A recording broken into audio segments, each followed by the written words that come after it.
को दूषित प्रदूषित करने वाला हमारे देश का सबसे शिक्षित शहर पूना है, जहाँ जो शिक्षा का हब है, शिक्षित लोग रहते हैं। वो ये भूल जाते हैं कि उनके नीचे भी कोई और लोग रहते हैं। उनका सारा मलमूत्र नदियों के रास्ते उजनी डैम में पहुंचता है, मूला, मोथा, भीमा। असलियत में जो शिक्षित लोग होते हैं उनका ये दायित्व होता है कि वो दूसरों का भी ख्याल रखें। वो नदी केवल उनकी नहीं है जिस नदी में वो मैला छोड़ रहे हैं। उनका केवल 17 टीएमसी पानी हमारे 123 टीएमसी पानी को जहरीला बना रहा है, दूषित कर रहा है। तो ये जो बेसमझी है इस आधुनिक शिक्षा की और इस आधुनिक तकनीकी जीवन की, ये बहुत भयानक है, ये बहुत खतरे बताती है।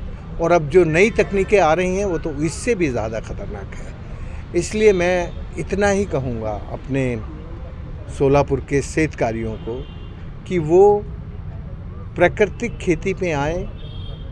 खेती हमारी संस्कृति थी, उसको पुनर्जीवित करें। और यदि हम अपनी संस्कृति और प्रकृति को दोनों को जोड़ देंगे तो शायद हम फिर दोबारा से दुनिया को सिखाने के लायक बन सकते हैं।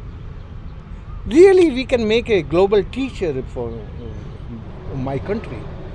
पर जिस तरीके से, जिस अंधी दौड़ में हम आर्थिक विकास में, आर्थिक ढांचे में जा रहे हैं, ये आर्थिक ढांचा सचमुच बहुत खतरनाक है और मन को बहुत दुखी भी करता है, अंदर तक दुखी करता है। ये जो उजनी डैम के साथ हो रहा है ना, ये देश में बहुत सारे डैम के साथ हो रहा है। लेकिन हमारे देश को चलाने वाले, हमारे देश को जो अपने आप को ये मानते हैं कि हम चला रहे हैं, कौन चलाने वाला है मैं नहीं जानता, मैं उसको जानता नहीं, पर जो अपने आप को ये मानते हैं कि हम चलाने वाले हैं, उनकी आंखें बंद हैं। वो नदियों के साथ अन्याय कर रहे हैं। जो नदियां हम सब की हैं, हमारे राज्य की, समाज की, संतों की, महाजनों की, सबकी धरोहर है, उन नदियों के प्रति बेरुखी है, अनदेखी है, तालाबों के प्रति बेसमझी है, उसके कारण बांधों के प्रति बेसमझी है, उसके कारण हमारा जीवन खतरे में है। आप जानते हैं जल और हमारे जीवन का रिश्ता, हमारी हेल्थ और पानी, इन दोनों का बहुत गहरा संबंध है। यदि हम इस संबंध को समझकर नहीं जिएंगे तो हमारा भविष्य सुरक्षित नहीं है। सर, लेकिन उजने के पानी से कुछ तो कैंसर का भी धोखा होता है। बहुत ज़्यादा। अभी तो थोड़ा कम है, क्योंकि अभी आपकी जो पानी की मात्रा है उसमें जो केमिकल कंटेमिनेशन है उसका लेवल थोड़ा कम है। इसलिए अभी केवल थोड़े मरीज सामने आए हैं, बहुत सारे मरीजों का पता नहीं चल रहा है। लेकिन आने वाले समय में ये जो कंटेमिनेशन का लेवल है ये बहुत हाई होगा, बहुत बढ़ेगा।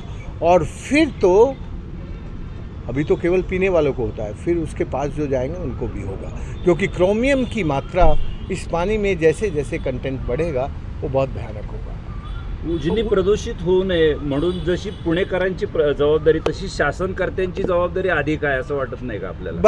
बराबर। देखो, जितनी जिम्मेदारी पूना की है, पूना की जिम्मेदारी मैंने इसलिए कहा कि पूना शिक्षित शहर है, लेकिन पूना से भी ज़्यादा जिम्मेदारी उन लोगों की है जो राज्य चला रहे हैं, जिसको हम सरकार के नाम से जानते हैं। ये जो हमारी सरकार है, इसने कुछ कानून बनाए हैं और उन कानूनों को केवल अपनी जनता को धोखा देने के लिए बनाए हैं, उनकी पालना नहीं करते।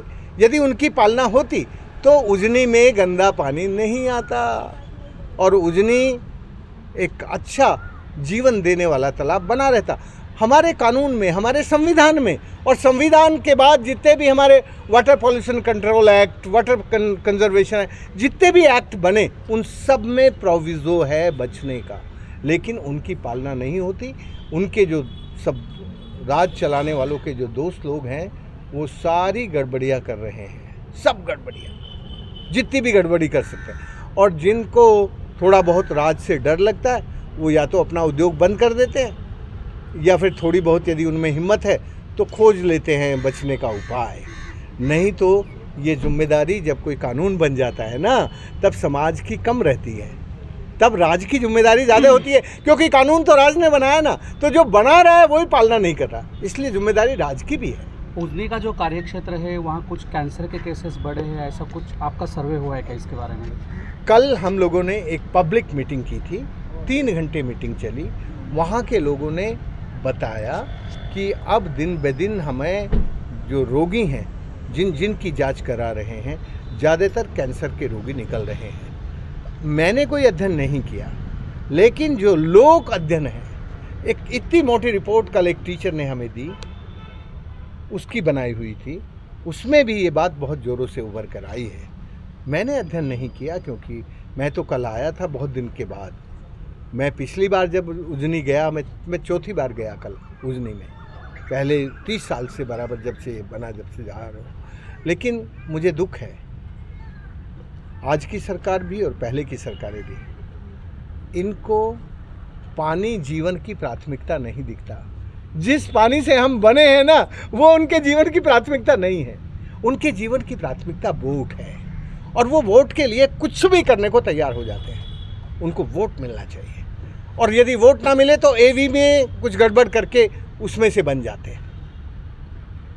जो पुणे का मंगेशकर अस्पताल है, उजनी की वो पानी के बारे में जांच वहाँ चल रही है। उसमें मैं और नरेंद्र चुग कई बार जाके वहाँ के जो कैंसर डिपार्टमेंट है और जो दूसरे डिपार्टमेंट हैं उनके साथ बात की, और हमने कहा कि आप उजनी के चारों तरफ का एक अध्ययन करके ज़रा बताइए कि कैंसर का किस तरह से बढ़ाव आ रहा है। वो रिपोर्ट अभी हम पब्लिकली नहीं कर रहे हैं, पर हम आपको बता देंगे जैसे ही आएगी।